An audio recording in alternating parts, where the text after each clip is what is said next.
I'll live with the mystery. Though it turned out he didn't have to, because somebody began yelling behind Mr. Kattenberger's closed office door. "I don't want this fucking player. Find a way to undo it."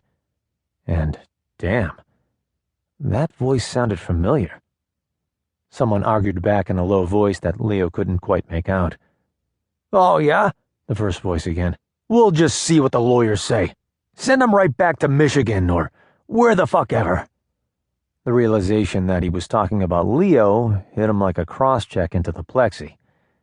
And just to extinguish any lingering doubt, Becca leaped out of her chair and scrambled to tap on the office door. Then she opened it a crack and stuck her head inside to say, pointedly, "Mr. Trevi has arrived, sir." If only. His big entrance suddenly seemed a hell of a lot smaller. There was a murmured reply, after which the door was yanked all the way open.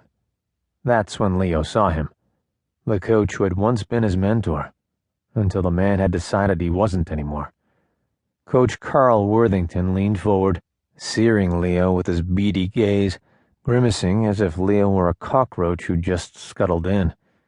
For one fraction of a second, he felt like one too. But then his blood pressure spiked. This was a big day for him, or it had been until a minute ago. It had always been a mystery to him why this man had turned against him. And now he'd been hired as head coach of the Brooklyn team? Hello, roadblock. But fuck that.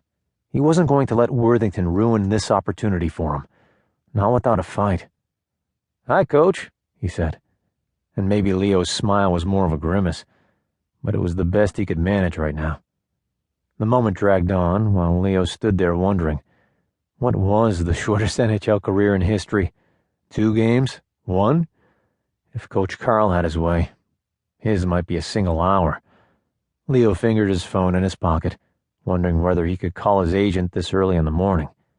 The man was on West Coast time, but this probably qualified as an emergency. Coach Carl returned Leo's greeting with nothing but a nod. Leo bet the two of them looked like a pair of angry dogs who were trying to decide who'd be the first to attack. Becca cleared her throat.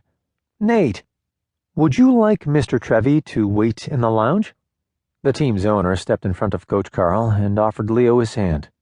He looked just like his photos, a lanky man with untamed hair and shrewd eyes. "Pleasure to meet you, Mr. Trevi. I've been following you for years. I'm a Harkness College man myself."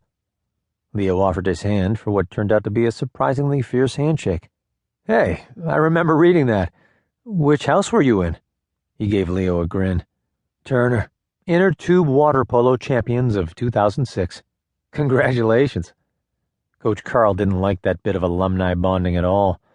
While Nate Kattenberger smiled, he actually let out a little growl. But fuck him.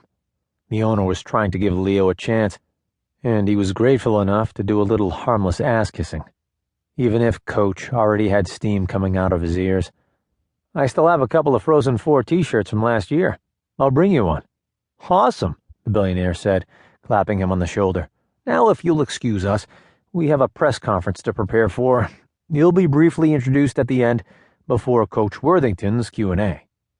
"Thank you. That sounds great." Since Becca had drifted toward the door, Leo knew he was supposed to follow her, but instead, he stuck out his hand toward Coach Carl.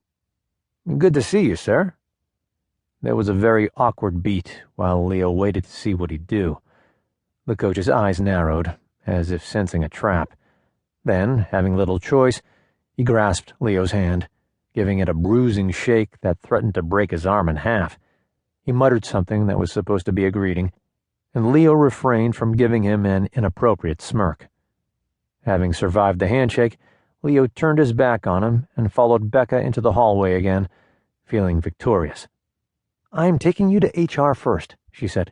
"There's paperwork, and then someone will walk you into the lounge where the rest of the team will gather for the press conference." "Thanks," he said, tugging at his necktie. He was experiencing a very quick come-down from the high of forcing Coach Carl to be civil, because playing for a man who hated his guts would probably end in disaster. He'd been so ready to celebrate this milestone, but now that seemed premature. Instead, he'd be putting in a call to his agent